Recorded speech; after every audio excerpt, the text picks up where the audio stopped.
חדשות העיצוב, והגענו למקום האהוב עליי בעולם בערך, לקניון.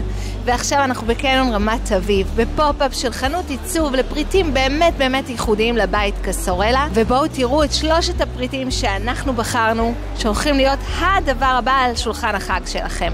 אני מאוד אוהבת על שולחן החג אושר בפריטים ובדברים שבאמת עושים את השולחן שלנו מעניין וחגיגי. אחד הפריטים שאני תמיד משלבת זה הגרטלים.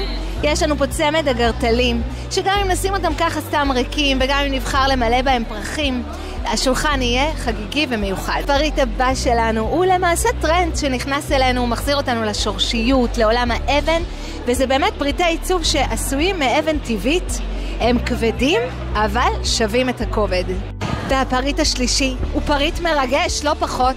זה משהו שאני באופן אישי לא ראיתי. זוהי אבקת פיות, שתכף נוי, הבעלים, תסביר לנו מה זה. זה שעבה שהיא ממש ממש מפוררת לפנינים, שזה נראה כמו קלקר, ויש את זה גם בעוד צבע. אנחנו עשינו את זה בצבע שהוא אפור שחור כזה, שאפשר לראות את זה פה, שזה דולק זה שחור ופה זה אפור. כן, ואפשר לשחק עם זה. אז עד מתי אפשר לבוא ולהתחדש פה לכבוד ראש השנה ובכלל? עד ה-23 לחודש אנחנו בקניון רמת אביב, ואז אנחנו עוברים לקניון עזריאלי הגדול בתל אביב עד ה-16 לאוקטובר, שזה ערב סוכות. תבואו!